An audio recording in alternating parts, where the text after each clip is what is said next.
नमस्कार दोस्तों, मैं प्राची सुपर कोचिंग आईएएस व टेक्स्ट बुक में आप लोगों का बेहद स्वागत करती हूँ। जैसा कि आप जानते हैं कि टेक्स्ट बुक के द्वारा आपके लिए एक नई सीरीज स्टार्ट की गई है जिसमें हम डी वाइज प्रीलिम्स के पॉइंट ऑफ व्यू से वीकली करंट अफेयर को डिस्कस करते हैं। इससे पहले एक वीडियो ऑलरेडी अपलोड हो चुका है जो हमने साइंस एंड टेक्नोलॉजी के 1 वीक करंट अफेयर पर बनाया था। यदि आपने वो वीडियो अभी तक नहीं देखा है तो उसको ज़रूर देख लीजिएगा। आज के वीडियो में हम एनवायरनमेंट यानी कि पर्यावरण के जो पिछले हफ्ते की न्यूज़ थी उनको कवर करने वाले हैं। आइए शुरुआत करते हैं वीडियो की और शुरुआत करते हैं इसके साथ से कि हम कौन से टॉपिक्स पढ़ने वाले हैं और हर टॉपिक के अंदर हम किन चीज़ों पे डिस्कशन अपना रखेंगे। सबसे पहला टॉपिक है Indo French partnership on Kaziranga project. देखिए काजीरंगा प्रोजेक्ट क्या है, इसको लेके जो पार्टनरशिप हुई है इसके बारे में हम पढ़ेंगे। साथ ही हम काजीरंगा नेशनल पार्क के बारे में भी एक बेसिक नॉलेज यहाँ पर जानेंगे। दूसरा टॉपिक है इंटरनेशनल चीता डे।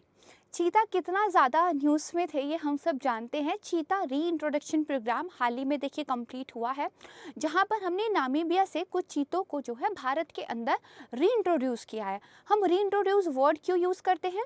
देखिए हम इंट्रोड्यूस इसलिए नहीं कहते क्योंकि ऐसा नहीं है कि चीते भारत में कभी थे नहीं, वो थे लेकिन विलुप्त हो गए थे, इसीलिए हमने अब उनको री इंट्रोड्यूस किया है। क्या आप मुझे कमेंट सेक्शन में बता सकते हैं कि चीतों को कौन से नेशनल पार्क के अंदर जो है हमने री इंट्रोड्यूस किया है? प्लीज़ कमेंट सेक्शन में बताइएगा। थर्ड टॉपिक है हमारा वर्ल्ड सॉइल डे 2022। हाल ही में वर्ल्ड सॉइल डे को यानी कि विश्व मृदा दिवस को सेलिब्रेट किया गया था। तो सॉइल्स के बारे में हम एक बेसिक नॉलेज लेंगे। इसके साथ ही इंडिया के अंदर मेजरली हमें कौन कौन से सॉइल्स देखने को मिलते हैं, कौन कौन सी मृदाएं हमें देखने को मिलती है, इसका एक मैप देखेंगे। और सॉइल का एक पूरा का पूरा जो प्रोफाइल होता है, अगर हमें मिट्टी के पूरे प्रोफाइल को देखना है जिसमें लेयर वाइज हमने उसको डिवाइड किया होता है, क्लासिफाई किया होता है, उसको भी यहाँ समझेंगे। देन हमारा जो नेक्स्ट है वो है global status of black soils. Again soils news में है। जो फूड एंड एग्रीकल्चर ऑर्गेनाइजेशन है उनके द्वारा ब्लैक सॉइल्स के ऊपर एक रिपोर्ट पब्लिश की गई है, जो अपने आप में आप कह सकते हैं अनोखा इनिशिएटिव है, क्योंकि स्पेसिफिक एक सॉइल को, काली मिट्टी या काली मृदा को यहाँ पर बेसिकली लेकर उन्होंने अपनी रिपोर्ट में कुछ रिकमेंडेशन दिए हैं। तो ब्लैक सॉइल इंडिया में कहाँ मिलता है और उसकी कुछ विशेषताएं, इन सब चीज़ों को हम यहाँ पर देखेंगे। लास्ट हमारा टॉपिक होगा the future of food and agriculture. यहाँ पे basically FAO again food agriculture and organisation के द्वारा एक रिपोर्ट पब्लिश की गई है। इस रिपोर्ट में उन्होंने क्या कहा है इसके बारे में हम बात करेंगे। साथ ही फूड एंड एग्रीकल्चर ऑर्गेनाइजेशन के बारे में थोड़ा सा समझेंगे। इनके द्वारा कौन से मेजर पब्लिकेशन रिलीज़ किए जाते हैं उनको भी पढ़ेंगे, क्योंकि कई बार फिल्म्स में इस प्रकार का सवाल आ जाता है जहाँ पे किसी संस्था की 4 रिपोर्ट्स या 4 पब्लिकेशंस आपको दिए होते हैं, जिसमें से 3 सही होते हैं, 1 गलत होता है। एंड देन आपसे पूछा जाता है कि इनमें से कौन सी रिपोर्ट या पब्लिकेशन इस संस्था के द्वारा जारी नहीं किया जाता।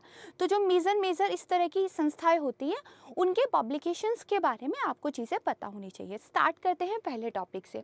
यहाँ पे आप देखेंगे एक न्यूज़ आई थी, in Kaziranga Indo French partnership bears fruit, right.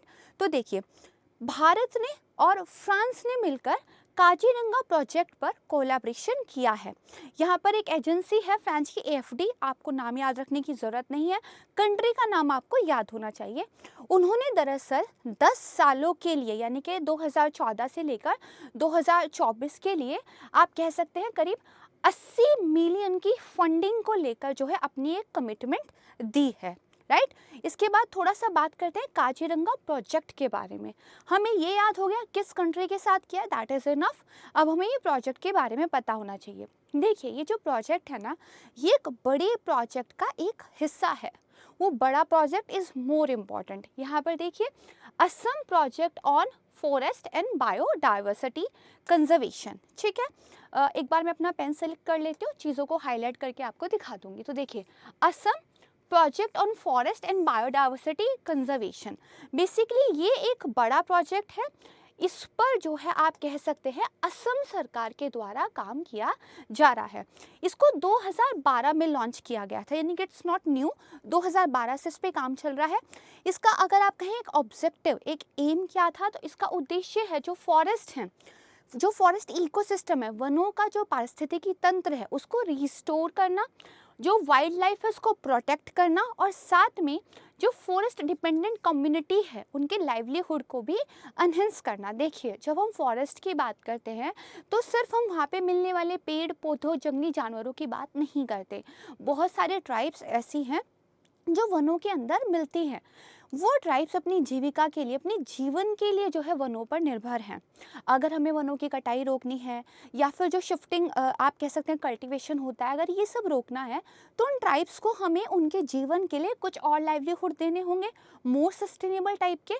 तो इसको भी लेकर अब एक अवेयरनेस आई है, और जब भी फॉरेस्ट को लेकर कुछ भी आप कह सकते हैं योजना सरकार के द्वारा लाई जाती है, तो वहाँ पर रहने वाले कम्युनिटी को भी अब ध्यान में रखा जाता है। तो जब आप मीन्स में भी कभी आंसर लिखें तो इस चीज़ को ध्यान रखिएगा कि फॉरेस्ट के अलावा हमें फॉरेस्ट में रहने वाली कम्युनिटीज़ की भी सस्टेनेबल डेवलपमेंट को लेकर काम करना चाहिए। ठीक है, इसके अलावा आप देखेंगे कि ये जो बेसिकली प्रोजेक्ट है ना, इसमें ये कहा गया था कि करीब 33,500 हेक्टेयर की जो ज़मीन है उसको रीफॉरेस्ट्रेशन किया जाएगा, यानी कि उस पर पुनर्वनीकरण किया जाएगा। ठीक है, साथ ही यहाँ पे 10,000 से ज़्यादा जो कम्युनिटी मेंबर्स हैं उनको बेसिकली ट्रेनिंग दी जाएगी ऑल्टरनेट लाइवलीहुड के लिए 2024 तक। जो मैंने आपको अभी बताया वही यहाँ पर बताया हुआ है। ठीक है, तो प्रीलिम्स में अगर आपसे कभी इसके ऑब्जेक्टिव पूछे जाते हैं तो आपको याद होने चाहिए। अब काजीरंगा नेशनल पार्क की बात करें तो ये कहाँ पे है? असम में है। ठीक है, करीब आप मानकर चलिए कि 43,000 हेक्टेयर का इसका एरिया है। और अगर हम बात करें जो ब्रह्मपुत्र वैली फूड प्लेन है, यानी कि ब्रह्मपुत्र नदी घाटी का जो एक मैदान है, उसके अंदर ये सिंगल लार्जेस्ट अनडिस्टर्ब्ड और रिप्रेजेंटेटिव एरिया है, यानी कि इस इकोसिस्टम को रिप्रेजेंट करने वाला एक सिंगल लार्जेस्ट अनडिस्टर्ब्ड एरिया ये है। इसको ध्यान रखिएगा। 1974 में इसको नेशनल पार्क, राष्ट्रीय जो है आप उद्यान के रूप में घोषित कर दिया गया था, और 2007 में इसको टाइगर रिजर्व के रूप में जो है घोषित कर दिया गया था। Again a very important fact, 1985 में यूनेस्को के द्वारा इसको एक वर्ल्ड हेरिटेज साइट, यानी कि विश्व का आप एक कह सकते हैं धरोहर स्थल के रूप में भी घोषित कर दिया गया था। इसके अलावा एक और दूसरा फैक्ट आप याद रखिएगा, जो वन हॉर्न राइनोस होते हैं वर्ल्ड में ये उनका सबसे बड़ा घर है। ठीक है, इसके लिए यूपीएससी में प्रश्न इससे पूछा भी जा चुका है। There are some beautiful pictures जिनको आप देख सकते हैं, और जनरली आप देखेंगे कि जो राइनोज होते हैं वो इसकी पिक्चर्स में हाईलाइट रहते हैं, क्योंकि उसी के लिए काजीरंगा बहुत ज़्यादा फेमसली जाना भी जाता है। अब बात करें असम में कौन कौन से जो है इम्पॉर्टेंट नेशनल पार्क्स हैं, तो आप देखेंगे रायमोना है, मानस, ओरांग, नामेरी, काजीरंगा, दिहांग पटकाई, देब्रू शिखोवा, ये बॉर्डर पे पड़ता है। अब ये जो पार्क के नेम हैं ये तो आपको याद होनी चाहिए, दैट इज़ तो वेरी इंपॉर्टेंट। बट अगेन ये बेसिकली आप मान के चलिए कि ईस्ट टू वेस्ट। ठीक है, किस तरीके से इनका एक आप कह सकते हैं सीक्वेंस पड़ता है, ये भी थोड़ा सा आपको पता होना चाहिए, इसीलिए मैप्स के अंदर लोकेशन देखना बहुत ज़रूरी है। ठीक है, जैसे आपको ये पता हो अगर नॉर्थ टू साउथ हमें लगाना हो तो पहले नामेरी आता है, देन औरंग आता है, देन काजीरंगा आता है, अगर मैं इस ब्लॉक की बात करूँ तो। ठीक है, तो इस तरीके से चीज़ें पढ़ेंगे कोरिलेट करके तो आंसर अच्छे से कर पाएंगे। सेकेंड न्यूज़ पे चलिए चलते हैं। तो देखिए सेकेंड न्यूज़ यहाँ पर देखिए, national zoological park celebrate international चीता डे 2022।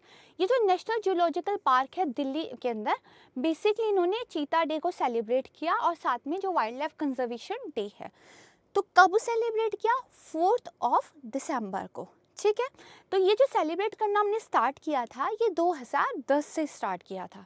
ठीक है, इसको ध्यान रखिएगा। बेसिकली ये जो डे है इसके पीछे का एक छोटा सा स्टोरी है। अगेन यहाँ पे आप थोड़ी सी पिक्चर देखिए। अब इन पिक्चर्स के बैकग्राउंड में चलते हैं। यहाँ पे देखेंगे डॉक्टर लोरी मार्कर, जिनकी मैंने आपको पिक्चर यहाँ पे दिखाई है। जो डॉक्टर लोरी मार्कर हैं, एक्चुअली इस दिन को उन्होंने इंटरनेशनल चीता डे के रूप में जो है सेलिब्रेट करना स्टार्ट किया था। किसकी याद में? खयाम की याद में। अब अगर आप इनके साथ जो फोटो देखेंगे तो ये खयाम की है। ठीक है, यहाँ देखिए अगेन एक चीता था जो उन्होंने बेसिकली पाल पोस कर बड़ा किया था। ठीक है, तो एक छोटी सी स्टोरी जो आपको याद रखने में हेल्प करेगी। ठीक है, ये उनकी कुछ पिक्चर्स आप देख सकते हैं। अगेन चीता के बारे में पढ़ना हमारे लिए ज़रूरी हो जाता है। देखिए ये वैसे भी इम्पॉर्टेंट है, क्योंकि एक टाइम पे सारे newspaper, news channels, monthly magazine में ये सबसे ज़्यादा हाईलाइट था बिकॉज ऑफ चीता रीइंट्रोडक्शन प्रोग्राम, है ना। चलिए, तो अगर जो बिग कैट स्पीसीज़ है, जो बड़ी बिल्लियों की प्रजातियां हैं, उसमें सबसे ओल्डेस्ट है ये, या फिर वन ऑफ द ओल्डेस्ट है, ठीक है। और अगर आप बात करें तो लैंड मैमल्स की, ज़मीन पर चलने वाले जो मैमल्स होते हैं, उन पर ये वर्ल्ड में फास्टेस्ट है, ठीक है। और कहाँ मिलते हैं? अफ्रीका में और एशिया में, ठीक है। जो नामीबिया है, इस कंट्री का नाम याद रखिएगा, यहाँ पे वर्ल्ड की लार्जेस्ट पॉपुलेशन मिलती है चीता की, ठीक है।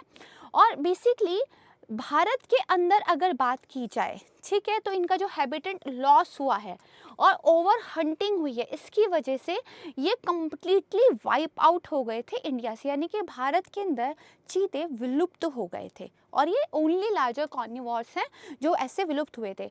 देखिए, बेसिकली इंडिया की आज़ादी से पहले और उसके भी थोड़े बाद तक जो आप कह सकते हैं कि रॉयल्स होते थे, है ना, या फिर जो ब्रिटिश ऑफिसर्स भी होते थे, उन लोगों के बीच में चीते का शिकार बहुत ज़्यादा पॉपुलर था। और over hunting is one of the reason कि भारत से चीते विलुप्त हो गए थे, ठीक है। अभी फ़िलहाल मैंने आपसे पूछा था ना कि कमेंट सेक्शन में बताइए किस नेशनल पार्क के अंदर चीतों को रीइंट्रोड्यूस किया है, तो that is Kuno national park, ठीक है। यहाँ से जो है 8 चीता यहाँ पर आए हैं। कहाँ से आए हैं? मैंने आपको बताया नामीबिया से। अब मैंने आपको बताया कि चीते जो बेसिकली है वो 2 टाइप्स के हैं, one is Asian, another one is African. तो क्या फ़र्क है भाई दोनों के बीच में? देखिए, बात करते हैं। यहाँ पे अफ्रीकन है, यहाँ पे एशियाटिक है। अगर IUCN स्टेटस की बात करें तो, ठीक है, international union of conservation for nature की बात करें तो अफ्रीकन चीता वल्नरेबल में आता है, एशियाटिक चीता क्रिटिकली एंडेंजर्ड में आता है। अगर साइट्स के स्टेटस की बात करें तो दोनों ही अपेंडिक्स 1 में आते हैं। अगर डिस्ट्रीब्यूशन की बात करें तो अफ्रीकन चीता वाइल्ड में, हम कैपिटेटिव की बात नहीं कर रहे कि जो हमने बेसिकली कैप्टिव करके रख रखे, उनकी नहीं, वाइल्ड की अगर बात करें तो 6,500 से 7,000 जो है इनकी पॉपुलेशन मानी जाती है। जबकि अगर हम एशियाटिक चीता की बात करें, ये सिर्फ और सिर्फ ईरान में बचे हैं, वो भी सिर्फ 40 और 50। प्लीज़ इसको याद रखिएगा, दिस इज़ इम्पॉर्टेंट फैक्ट, ठीक है। फिजिकल कैरेक्टरिस्टिक्स की बात करें तो जो बेसिकली अफ्रीकन चीता होता है वो एशियाई चीता के कंपैरिजन में बड़ा होता है, बिगर इन साइज, ठीक है। और अगर हम एशियाटिक चीता की बात करें तो इसका साइज छोटा होता है, इसका जो कलर होता है वो भी पीलर होता है थोड़ा सा, ठीक है। इसका जो है फर ज़्यादा होता है, सर छोटा होता है, ठीक है, रेड आई होती है और ज़्यादा कैट लाइक अपीयरेंस इसकी होती है। 2 पिक्चर यहाँ पे दी हुई है, अगेन आप यहाँ पे भी देख सकते हैं, थोड़ा सा आपको डिफरेंस दिखेगा। ये फेस आपको एक छोटा दिखाई दे रहा है, लीनर है ना, ये थोड़ा बॉडी में बड़ा आपको दिखेगा। तो इस तरीके से आप चीज़ों को क्या है, पिक्चर के माध्यम से भी याद रख सकते हैं। क्लियर? चलिए थर्ड टॉपिक की तरफ चलते हैं। अगर वीडियो पसंद आ रहा है तो प्लीज़ लाइक कर दीजिए, और अगर आप चैनल पर नए हैं तो सब्सक्राइब ज़रूर कर दीजिए। और आप सभी से मैं रिक्वेस्ट करती हूँ कि जो बेल आइकन है उसका नोटिफिकेशन ऑन कर दीजिए, ताकि जब भी हम आपके लिए इम्पॉर्टेंट वीडियोस लेकर आएँ तो आप तक नोटिफिकेशन पहुँच जाए। और हाँ, कमेंट सेक्शन में प्लीज़ फीडबैक ज़रूर दीजिएगा, आपकी जेन्युइन और ऑनेस्ट फीडबैक की हम बहुत कदर करते हैं। शुरू करते हैं, चलिए। देखिए, world soil day 2022 history, significance and theme of the day, ये बेसिकली एक आर्टिकल आया था। तो वर्ल्ड सॉइल डे जो ऑब्जर्व किया जाता है वो दिसंबर 5 को ऑब्जर्व किया जाता है। क्यों करते हैं? देखिए, जब भी हम किसी चीज़ का डे सेलिब्रेट करते हैं ना, उसका मेन ऑब्जेक्टिव होता है कि उस पर्टिकुलर चीज़ के बारे में अवेयरनेस फैलाना, लोगों को पता चलना कि ये एक चीज़ है, इसको लेके जागरूकता रखनी चाहिए। तो सेम जो हेल्दी सॉइल्स है ना, स्वस्थ जो मृदा है, उसकी एक इम्पॉर्टेंस है, उसकी एक वैल्यू है, और साथ में sustainable management of soil resources को प्रमोट करने के लिए, ठीक है। That's is very simple. Theme की बात करें तो थीम जनरली तो नहीं पूछी जाती है, बट एक बार यूपीएससी ने थीम पूछी भी हुई है।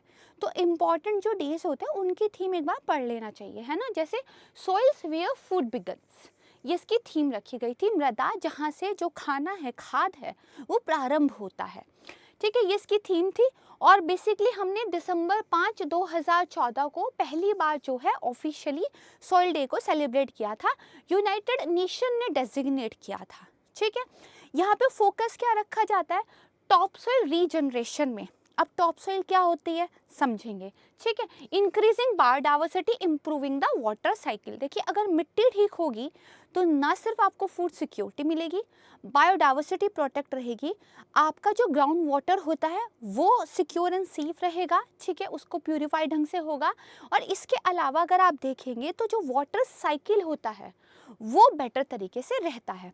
तो यहाँ पे बेसिकली बताया गया है कि world soil day 2022, food and agriculture organisation of United Nation, soil where food begins. Clear.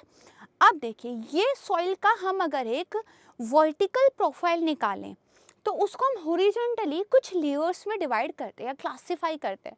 तो सबसे ऊपर ये जो आपको दिख रहा है बेसिकली ह्यूमस होता है या ऑर्गेनिक मैटर होता है, इसको लेयर ओ बोलते हैं, ठीक है। दूसरी जो आपको दिखाई देती है दिस इज टॉप सॉइल। मिट्टी के ऊपर जो पतली सी एक लेयर होती है वो बहुत इंपॉर्टेंट होती है पौधों की वृद्धि के लिए, उसको टॉप सॉइल कहते हैं, ठीक है। इसमें ह्यूमस होता है, लिविंग क्रिएचर होते हैं, इनऑर्गेनिक मिनरल्स होते हैं। ह्यूमस में बेसिकली क्या होता है, जो पार्शियली डीकम्पोज्ड ऑर्गेनिक मैटर होता है, सड़े गले पत्ते पत्तियाँ, जीव जंतु का सड़ा गला जो भी चीज़ें होती है मोटे तौर पर कह सकते हैं वो होता है। इसके बाद एक एलिवेटेड होरिजन आता है जिसको ई से रिप्रेजेंट करते हैं।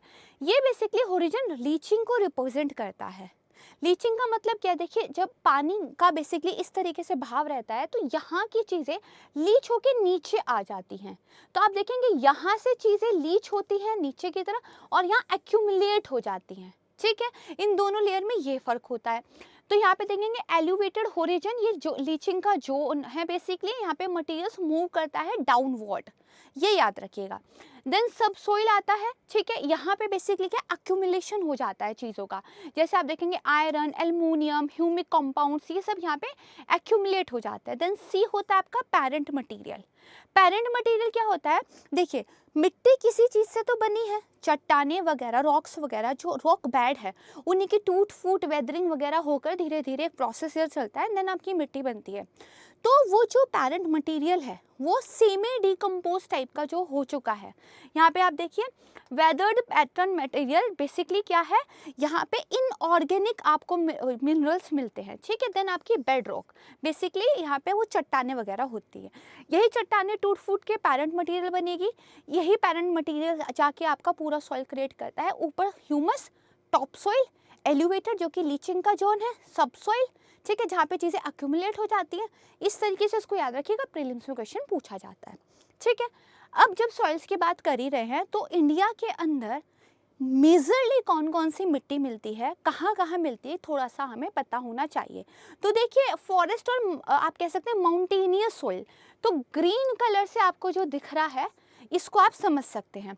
देन ये देखेंगे तो ये जो लाइट ग्रीन है ये आपका एलुवियल सॉइल्स है, ठीक है, इसको नहीं, ये बेसिकली, ठीक है, ये आप देखेंगे आपका एलुवियल सॉइल है। देन रेड एंड येलो, लाल और पीली मिट्टी, ये जो रेड कलर से आपको दिख रहा है, ठीक है। उसके बाद ये आपकी क्या है, ब्लैक सॉइल आती है। यहाँ पे पेनिसुला जो इंडिया है, महाराष्ट्र वाला पूरा ये रीजन समझिए, इसका एक हिस्सा ब्लैक सॉइल आता है। देन जो लाइट पिंक सा कलर दिख रहा है, ठीक है, वो आपकी लेटराइट है, और लाइट येलो कलर जो दिख रहा है वो आपकी अरिड सॉइल है, ठीक है। थोड़ा सा क्लियर हो जाएगा मैप तो चीज़ें आपको और ढंग से यहाँ पे पता चल जाएंगी। तो ये आपका क्लियर हुआ। यहाँ पे आप देखेंगे ना ये वाला एरिया, ये आपकी अरिड सॉइल है, ठीक है। और इसी वजह से इस अरिड सॉइल को अगर आप कह सकते हैं सस्टेनेबल तरीके से नहीं ध्यान रखा जाता तो डेजर्टिफिकेशन फिर शुरू हो जाता है, मरुस्थलीकरण की समस्या शुरू हो जाती है। क्लियर। अब सॉइल की इंपॉर्टेंस क्या है भाई, सीधी सी बात है, एक वर्ड में अगर बताना हो, सपोर्ट्स लाइफ, जीवन को सपोर्ट करती है सॉइल। हमें जितने भी एसेंशियल न्यूट्रिएंट चाहिए होते हैं, हमें मतलब हम प्लांट्स पर निर्भर करते हैं, तो प्लांट्स के अंदर जो न्यूट्रिशन होते हैं उनको हम कंज्यूम करते हैं, राइट। तो ये ध्यान रखिएगा। इसके अलावा अगर वाइटल जो न्यूट्रिएंट्स होते हैं उनकी रिसाइकलिंग करने के लिए हम पढ़ते हैं ना, फॉस्फोरस साइकिल पढ़ते हैं, है ना, बाकी चीज़ों की ऐसे साइकिल पढ़ते हैं, water cycle, carbon cycle, phosphorus cycle, अलग अलग न्यूट्रिशन की साइकिल, उसको ये सपोर्ट करती है। क्लाइमेट चेंज को रिड्यूस करने का काम करती है जो अच्छी मिट्टी होती है। जो मृदा है वो कार्बन स्टॉक के रूप में काम करती है, ठीक है। मृदा के अंदर बहुत सारी कार्बन लॉक रहती है, अगर वो कार्बन मिट्टी डिग्रेड हुई और इन्वायरमेंट में चली गई तो ग्लोबल वार्मिंग का रिस्क बढ़ा देगी, ठीक है। तो अच्छी मिट्टी क्लाइमेट चेंज में हेल्प करती है, क्योंकि इसमें क्या है, कार्बन जो है ऑर्गेनिक कंपाउंड्स के अंदर सेव रहती है। ठीक है। इंडस्ट्रियलाइजेशन की बात हो, इनएडुकेट एग्रीकल्चर लैंड मैनेजमेंट हो, ये सब क्या कर देते हैं, ये सॉइल की क्वालिटी को डिक्रीज कर देते हैं। These are some causes. ठीक है, याद रखिएगा। चलिए फोर्थ टॉपिक पे चलते हैं। फोर्थ टॉपिक, इसके बाद देखिए हमने क्या किया है, FAO publish first global report on black soil. तो ये इंपॉर्टेंट है, क्योंकि काली मृदा पे पहली बार इस तरह की कोई रिपोर्ट रिलीज हुई है FAO के द्वारा।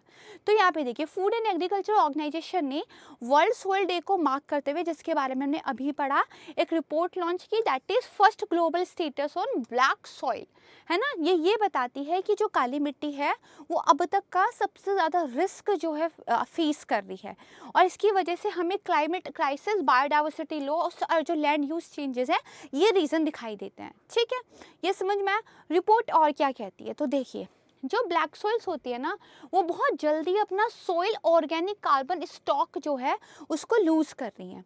अब ये सॉइल ऑर्गेनिक कार्बन स्टॉक क्या होता है, अगेन हमें FAO की वेबसाइट पे ही बताया गया है कि देखिए, carbon stored in soil organic matter. ठीक है, मिट्टी के अंदर जो भी ऑर्गेनिक मैटर है, वो प्लांट्स भी हो सकते हैं, वो ऑर्गेनिक मिनरल्स वगैरह भी हो सकते हैं। ठीक है, तो मिट्टी के अंदर जो भी ऑर्गेनिक मैटर है, उसके अंदर जो कार्बन है, उसको अगर आपने मीज़र कर लिया, तो आपका बेसिकली क्या बन जाता है, वो आपका सॉइल ऑर्गेनिक कार्बन स्टॉक्स बन जाता है। लेकिन वो क्या कह रहे हैं, ये धीरे धीरे कम हो रहा है। ठीक है, अगर ऑर्गेनिक मैटर कम हो रहा होगा धीरे धीरे, तो ये तो दिक्कत की बात है। तो ये कह रहे हैं 20 से 50% जो ओरिजिनल SOC स्टॉक था वो ख़त्म हो गया है।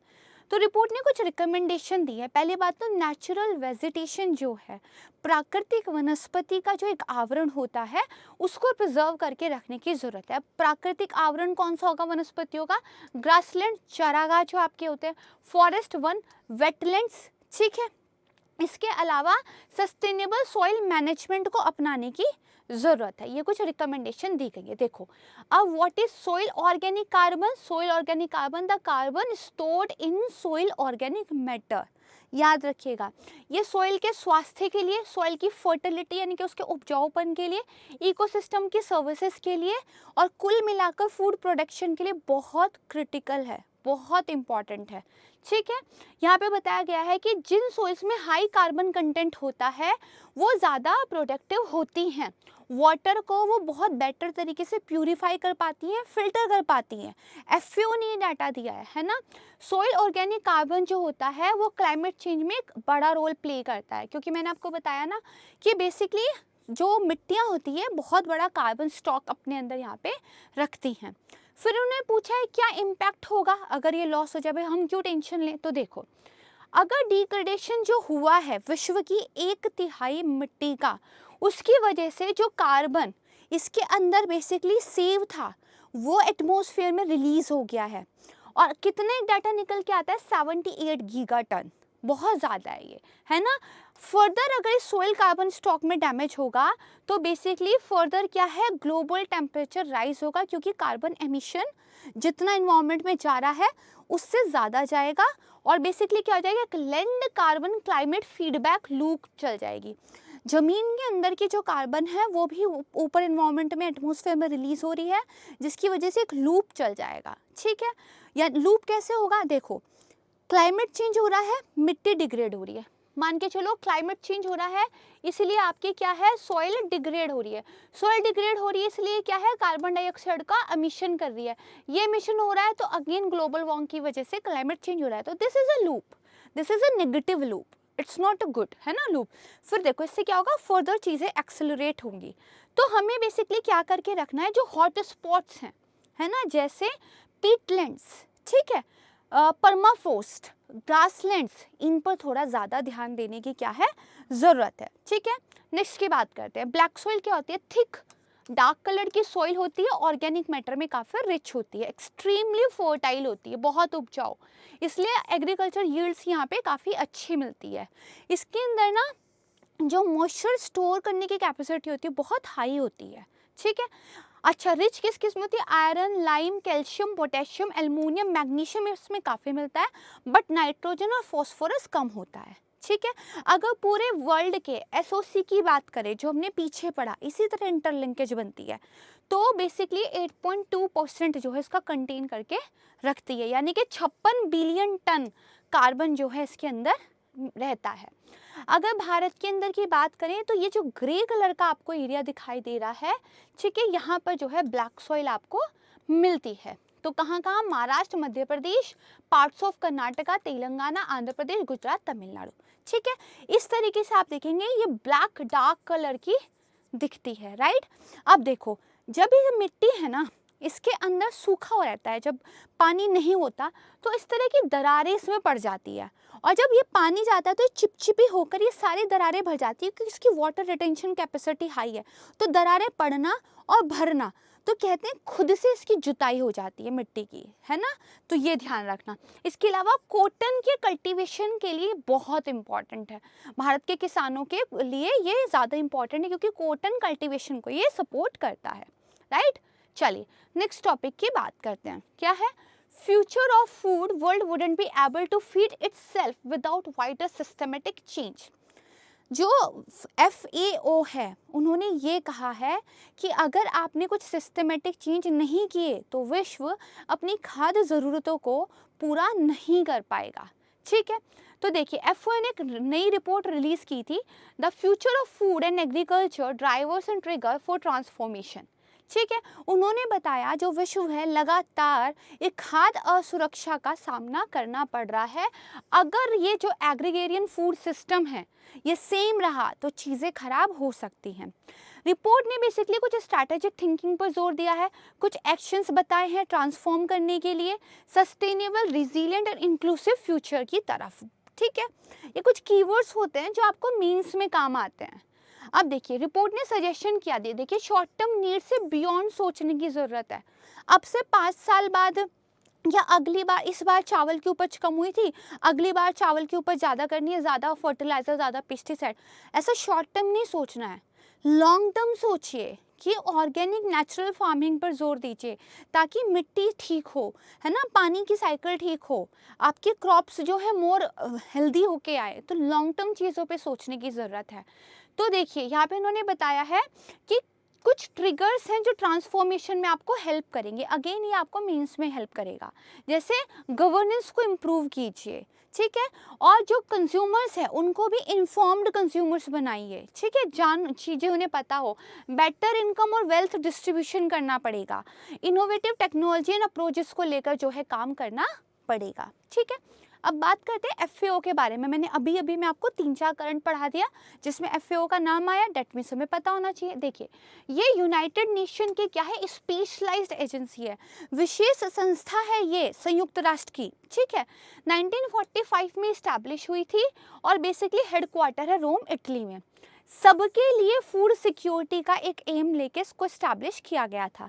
ये बहुत सारी जो रिपोर्ट्स है स्टेट ऑफ द वर्ल्ड उनको रिलीज करता है, ठीक है। भारत की बात करें तो भारत का भी 1948 से जो है इसके साथ एक कोलैबोरेशन चल रहा है और इसका ऑफिस न्यू दिल्ली में है। भारत में कौन सी नोडल मिनिस्ट्री है जो FAO के साथ मिलकर काम करती है? तो मिनिस्ट्री ऑफ एग्रीकल्चर। कुछ फ्लैगशिप पब्लिकेशंस इसके हैं, that is very important to remember. इनको याद करते हैं, the state of world fisheries and aquaculture, the state of world forest. देखो मैंने कहा था ना, ये बहुत सारे state of world reports release करता है। कौन कौन से हैं वो? फिशरीज एंड एक्वाकल्चर पे है, वर्ल्ड फॉरेस्ट पे है, फूड सिक्योरिटी एंड न्यूट्रिशन पे है, state of food and agriculture है, state of agriculture commodity market है, and world food price index, ये भी इसके द्वारा रिलीज किया जाता है। आई थिंक चीज़ें क्लियर हो गई है ना। अब दे आर 2 क्वेश्चंस जो आपको सॉल्व करने हैं, कमेंट सेक्शन में इनका रिप्लाई कीजिएगा। मैं स्लाइड चेंज करूँगी, आंसर बिल्कुल नहीं देखना है, ठीक है। देखिए, ये आपको जो है कंसिडर करने हैं, इसमें से ये बताना नेचुरली इंडिया में कौन मिलते हैं, प्राकृतिक रूप से इनमें से कौन भारत में पाए जाते हैं, ठीक है। आंसर दीजिएगा एंड बिल्कुल आंसर नहीं देखना है। दोबारा क्या क्वेश्चन है? The future of food and agriculture drivers and triggers for transformation report is publish by which of the following, ठीक है। यानी कि ये जो रिपोर्ट है ये किसके द्वारा प्रकाशित की जाती है, ठीक है। आंसर नहीं देखना है और बताना है, राइट। चलिए, stay tune to the super coaching IAS by text book channel. Please subscribe and comment section में फीडबैक दीजिए। एंड इसी तरह से नए नए इनिशिएटिव्स जो आपके एग्जाम में आपको हेल्प करेंगे हमारे द्वारा लाए जाते रहेंगे। और प्लीज़ वीडियो को ज़्यादा से ज़्यादा शेयर ज़रूर कीजिएगा। Thank you so much. जय हिंद।